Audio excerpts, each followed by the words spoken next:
नमस्कार दोस्तों, आकाश स्टूडियो में आप सभी का स्वागत है।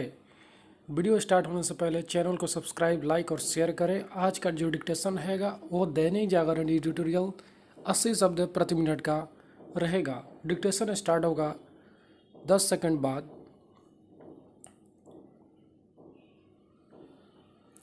देशघाती राजनीति टाइटल स्टार्ट। कुछ कंस्ट्रक्शन का काम चल रहा है, उसके वजह से थोड़ा आवाज़ नॉइजी हो रहा है, उसके लिए माफ़ी चाहूँगा। चलिए स्टार्ट डिक्टेशन। चीन की धोखेबाजी पर जब देश को न केवल एकजुट होना चाहिए बल्कि दिखना भी चाहिए, तब कुछ राजनीतिक दलों और खासकर कांग्रेस का व्यवहार ऐसा है जैसे गलवान घाटी का संगीन मामला चीन और भाजपा के बीच का हो। राष्ट्रीय सुरक्षा के इस गंभीर प्रसंग पर कांग्रेस के नेता राहुल गांधी के बयानों को देखकर तो यह लगता है कि वह मोदी सरकार और खासकर प्रधानमंत्री नरेंद्र मोदी से हिसाब चुकता करने के लिए ऐसे ही किसी मौके का इंतजार कर रहे थे। उनके गैर जिम्मेदाराना बयान यही कुछ साबित कर रहे हैं। तो यही कि दलगत राजनीति में डूबे नेता अपने स्वार्थ के लिए किसी भी हद तक जाने को तैयार रहते हैं। आखिर राहुल गांधी प्रधानमंत्री के लिए ऐसे बिगड़े बोल बोलकर क्या हासिल कर रहे हैं कि वह कहाँ छिपे हैं, बाहर क्यों नहीं आते? ऐसी भाषा से तो प्रधानमंत्री के प्रति उनकी घृणा ही उजागर होती है। वह 50 साल के हो गए, लेकिन गंभीरता और परिपक्वता से उनका कोई लेना देना नहीं दिखता। यह पहली बार नहीं जब रक्षा और विदेश नीति से जुड़े गंभीर मसलों पर उन्होंने घोर अपरिपक्वता का परिचय दिया हो। क्या कोई यह भूल सकता है कि डोकलाम विवाद के समय वह किस तरह गुपचुप रूप से चीन राजदूत से मिलने चले गए थे? तब चीनी दूतावास इस मुलाकात की सूचना दे रहा था, लेकिन कांग्रेसी नेता इससे इनकार कर रहे थे। चूँकि गलवान घाटी की घटना के बाद राहुल गांधी मौके की नज़ाकत को समझने के बजाय उल्टे सीधे बयान देने में लगे हुए हैं, इसलिए उनके समर्थक उनसे भी दो हाथ आगे दिख रहे हैं।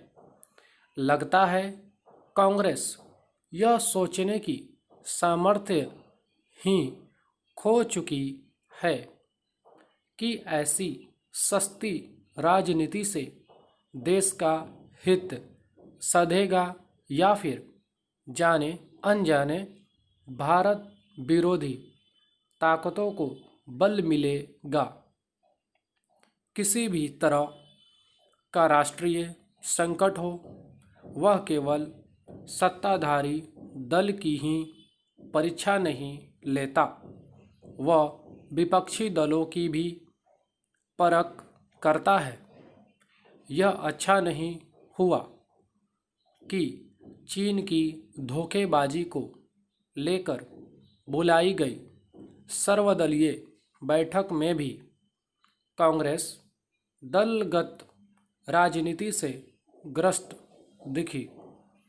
वाम दलों से तो कभी यह उम्मीद ही नहीं की जाती कि वे राष्ट्रीय हितों को सर्वोच्च महत्व देंगे, लेकिन कांग्रेस से इसकी ही अपेक्षा की जाती है।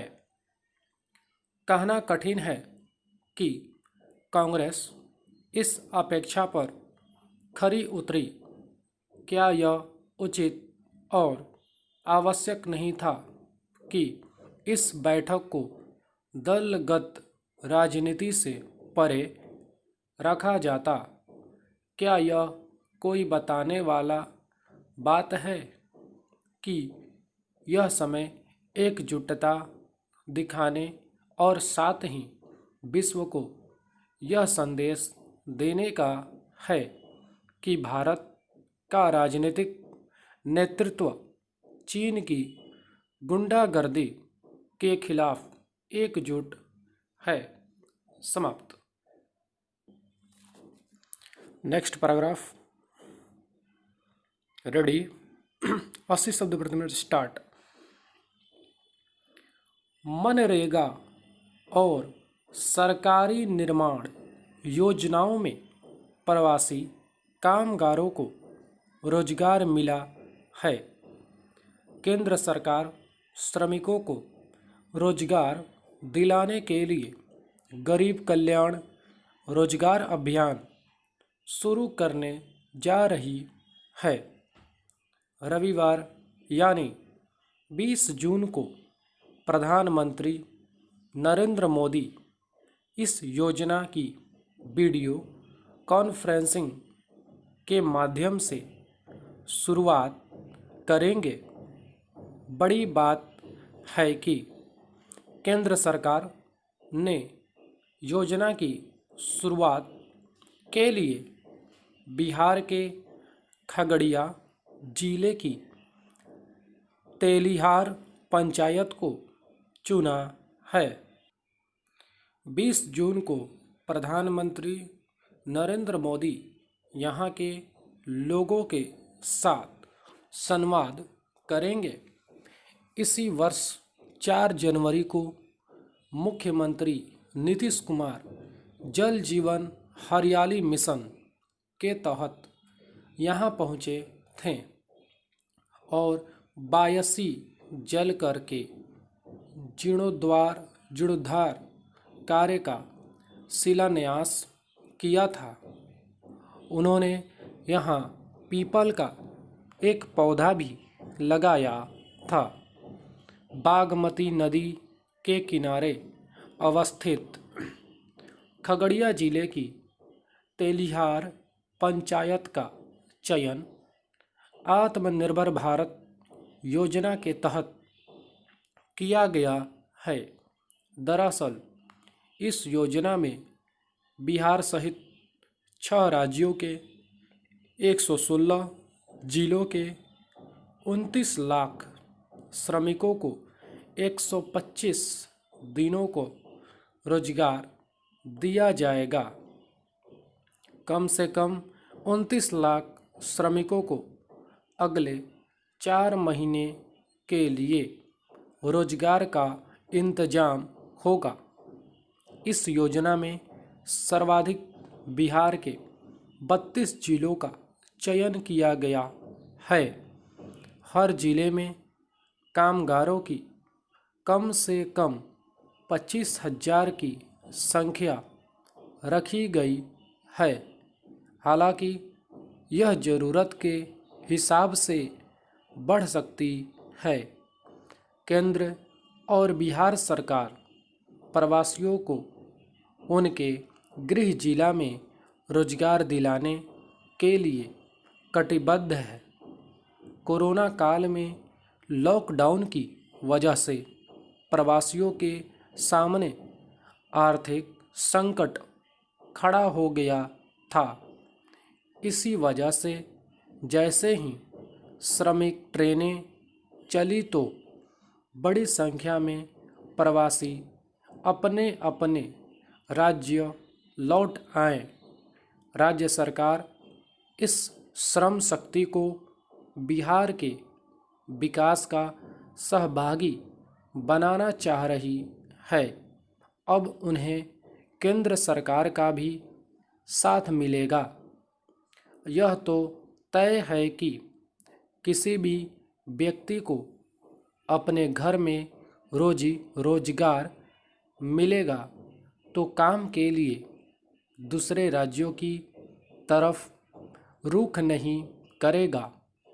केंद्र और राज्य सरकार की महती योजना यदि 100% धरातल पर उतर आई और यहाँ के कामगार वापस नहीं लौटे तो यह श्रम शक्ति बिहार निर्माण में बड़ी भूमिका निभाएगी। समाप्त। सेकंड पैराग्राफ भी समाप्त हो गया है। आज के लिए बस इतना ही। कल फिर मिलेंगे नए डिक्टेशन के साथ। तब तक के लिए बने रहें हमारे चैनल पर। बहुत बहुत धन्यवाद।